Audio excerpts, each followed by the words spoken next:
അതിനുശേഷം ഈ അടുത്ത കാലത്താണ് ഞാൻ അവരെ കാണുന്നത്.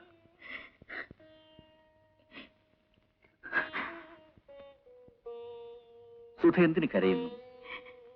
സാറിന്റെ ദുഃഖോർത്ത്. കരയില്ല, കണ്ണുനിർ തുടയ്ക്കൂ. ഞാൻ എപ്പോഴും പറയാറില്ലേ, കണ്ണുനീർ ഒന്നിനും പരിഹാരമാവില്ലെന്ന്. ഇതുകൂടി ടൈപ്പ് ചെയ്തുകൊണ്ട് വരും.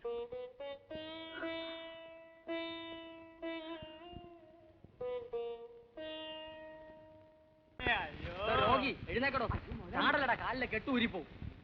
എന്തുണ്ടടാ കളക്ഷൻ? ഇന്ന് വലിയ ഗുണം പോരാ മുതലാളി. ഗുണം പിടിക്കണമെങ്കിൽ ഉറക്കെ നിലവിളിക്കണവടാ. നിലവിളിച്ച് ചങ്ക് പൊട്ടി. പൊട്ടട്ടെ, ചുമ്മാ പൊട്ടട്ടെ. ചുമ്മാ അല്ലല്ലോ, ദിവസവും ശമ്പളം എണ്ണി തരുന്നില്ലേ? നല്ലപോലെ വിളിക്കാം മുതലാളി. ആ, പിന്നൊരു കാര്യം പറഞ്ഞേക്കാം. ഇനി പണ്ടത്തെ പോലെ കളക്ഷനും തന്നാ പോരാ. സൈക്കിൾ വാങ്ങിച്ചിരിക്കുകയാണ്, കണ്ടല്ലോ. ആ, നില മാറുന്ന അനുസരിച്ച് തെണ്ടണം. അയ്യോ, കണ്ണ് കാണാൻ വയ്യേ. കണ്ണല്ലടാ, കാല്. അതെ, കാല് വയ്യാത്തവനാണ്.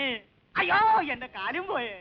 ഉരുടനാണേ വല്ലതും തരണേ, ഉരുടനാണേ വല്ലതും തരണേ.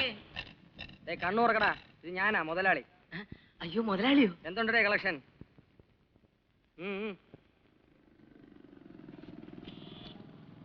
ഇത്രേ ഉള്ളൂ? ഇത്രേ കിട്ടിയുള്ളൂ മുതലാളി. ഇത്രേ കിട്ടിയുള്ളൂ? നീയാണ് എന്റെ കൂട്ടത്തിൽ ഏറ്റവും വലിയ കള്ളത്തണ്ടി. നാളെ മുതൽ കളക്ഷൻ കുറഞ്ഞാ എനക്കെന്നെ അറിയാമല്ലോ, എന്റെ പ്രകൃതം മാറും. വിളിയടാ മുതലാളി. എന്നെ അല്ലടാ, കണ്ണ് കാണാൻ വയ്യാന്ന് വിളി. രണ്ട് കണ്ണും കാണാൻ വയ്യാത്തവനാണ്, വല്ലതും തരണേ. ഹലോ ഹലോ, ലതയാണോ? എവിടുന്നാ? ഓക്കെ ലതേ, ഞാൻ അങ്ങോട്ട് വരണോന്ന്? ലത പറയൂ. ശരി, ഞാൻ ഇപ്പൊ വന്നേക്കാം.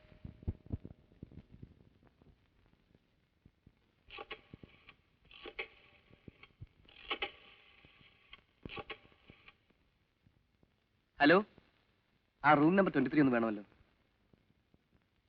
ഹലോ, സതീശല്ലേ? ആ, ഓക്കെ, ഞാൻ ഇപ്പൊ വരാം. അതേടാ.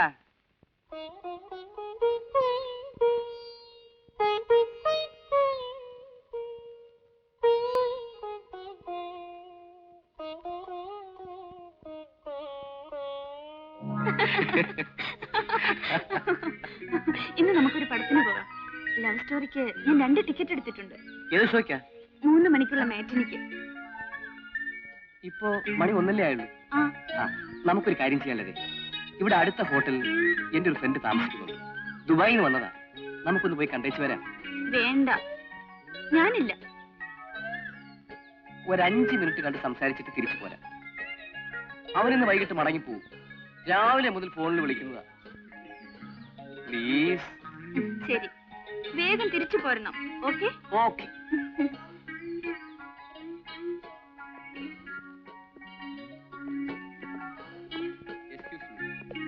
റൂം നമ്പർ 23 ഏതാ? വരൂ.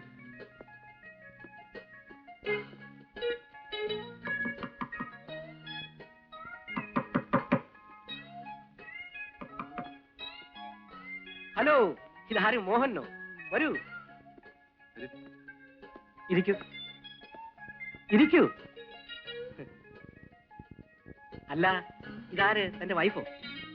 വൈഫായില്ല, വിവാഹം കഴിക്കാൻ പോകുന്നതേ ഉള്ളൂ. പേരില്ല. ആ ലതേ, ഇതെന്റെ ഒരു പഴയ സുഹൃത്താണ്, മിസ്റ്റർ സതീഷ്. ദുബായിക്കാരനാ. ആ, തനിക്കെന്താണ് ഒരു പ്രയാസം? ഒന്നുമില്ല. ഇവരുമായി വരുന്ന കാര്യം തനിക്കൊന്ന് നേരത്തെ വിളിച്ച് പറയാമായിരുന്നല്ലോ. ഓ, അപ്പൊ വിളിച്ച് അനുഭവം ചോദിച്ചിട്ടേ വരാൻ പാടുള്ളൂ. അല്ല, പിന്നെ എനിക്ക് എയർപോർട്ട് വരെ പോകേണ്ട ഒരു കാര്യം ഉണ്ടായിരുന്നു. എന്റെ ഒരു ഫ്രണ്ട് വരുന്നുണ്ട്. അത് ശരി, അപ്പൊ ഞങ്ങള് പോകണം അല്ലേ? ശരി, പോവാ. ഇരിക്കടോ, താൻ എന്തൊരാളാ.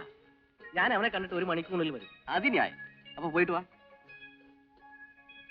ആ, പിന്നെ ഞാൻ തിരിച്ചു വരുന്നതിന് മുമ്പ് പോയിക്കളല്ലേ?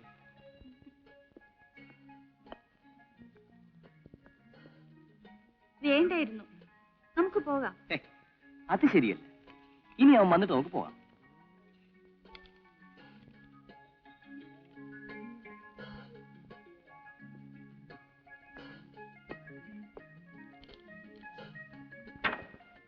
എന്തിനാ കഥ കടക്കുന്നേ? അതെ, ഹോട്ടലല്ലേ, വരുന്നവരും പോകുന്നവരും ഒക്കെ നോക്കിക്കൊണ്ട് പോവും. പ്രത്യേകിച്ചും ഒരു പെണ്ണിരിക്കുന്ന കണ്ടാൽ. ഉം?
അയ്യോ കളക്ഷൻ ഇട.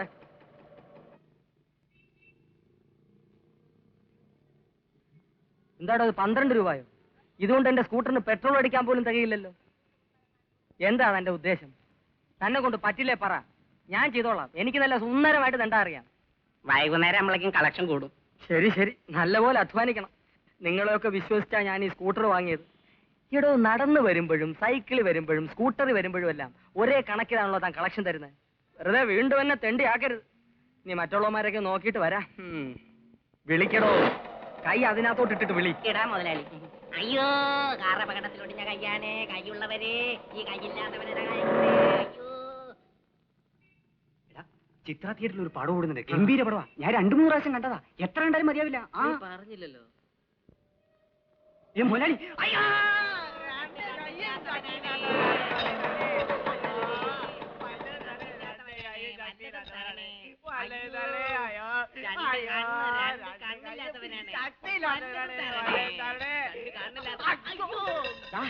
ആര് പറഞ്ഞാ രണ്ടുപേരും കൂടെ ഒരുമിച്ചിരുന്ന് തണ്ടാൻ? മുതലാളി, 2 പേരും ഒരുമിച്ചിരുന്നാലേ കളക്ഷൻ കൂടൂ. ആഹാ, എടോ, തെണ്ടുന്നതിനെ കുറിച്ച് താൻ കൂടുതലൊന്നും എന്നോട് പറയരുത്. എവിടെ ഇരുന്ന് എങ്ങനെ തന്റെ ആ കളക്ഷൻ കൂടുമെന്ന് എനിക്കറിയാം. തന്നെ പഠിപ്പിക്കരുത്. ഡേ, നീ ആശുപത്രിക്ക് പോ, കളക്ഷൻ ഇട്. ആ വയ്ക്കോ. നിന്റെ കളക്ഷൻ എവിടെ? കാല് മാറ്റടേ. Filter Wills. എടോ, 50 പേരെ വെച്ച് തെണ്ടിപ്പിക്കുന്ന ഞാൻ വലിക്കുന്ന ചാർമിനാർ.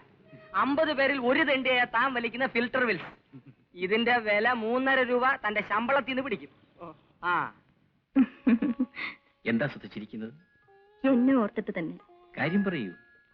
ഗോപിയേട്ടന്റെ സോറി സാറിന്റെ കവിത ഞാൻ ഓർത്തുപോയി. ഒരു തിര പിന്നെയും തിര. ഓർത്തു നോക്കുമ്പോൾ അത് കടലിനേക്കാൾ ഉപരി എന്റെ ജീവിതവുമായി ചേരുന്നു. ചിരി വന്നുപോയി. എന്താ പങ്കമുള്ള ഇത്? സാർ, എനിക്കൊരു കുഞ്ഞു പിറന്നു. ഓ, കൺഗ്രാറ്റുലേഷൻസ്. പണ്ടൊക്കെ ലഡ്ഡു, ജിലേബി, മൈസൂർ പാകൊക്കെ കൊടുക്കുമായിരുന്നു. ഇത് 4ാമത്തേതാ. ഇപ്പൊ ഒരു ചിട്ടയാക്കി ചുരുക്കി. ആൺകുട്ടിയാ. സാറ് തന്നെ ഒരു പേര് പറഞ്ഞു തരണം.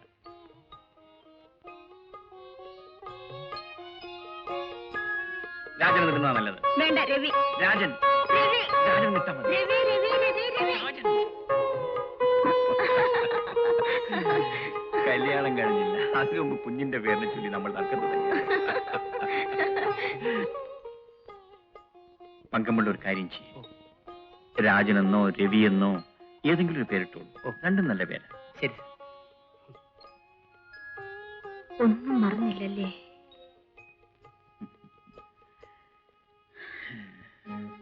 അയ്യോ, കാലയേട്ടാ, ഒട്ടിഞ്ഞ കാലം നാട്ടരെ വല്ലതും തരണേ.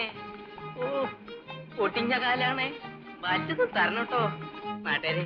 ഒട്ടിഞ്ഞ കാലം നാട്ടരെ, വല്ലതും തരണേ. ഈ കാല് വെച്ചിട്ട് ഒരു ജോലിയും ചെയ്യാൻ പറ്റില്ല. കളക്ഷൻ എടുക്കണേ.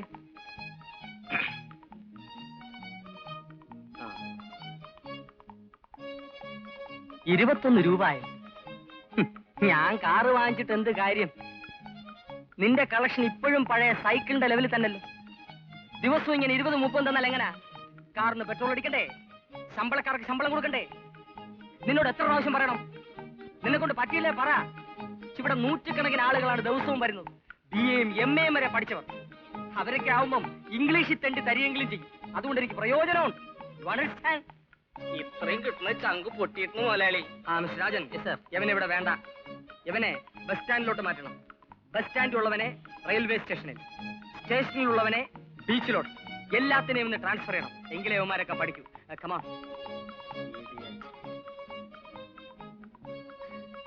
മിസ്റ്റർ രാജൻ സർ, ആ BA-ക്കാർ രണ്ടുപേരും വന്നിട്ടില്ലേ? അവരെ നാളെ വേഷം മാറ്റി എയർപോർട്ടിലോട്ട് അയക്കും.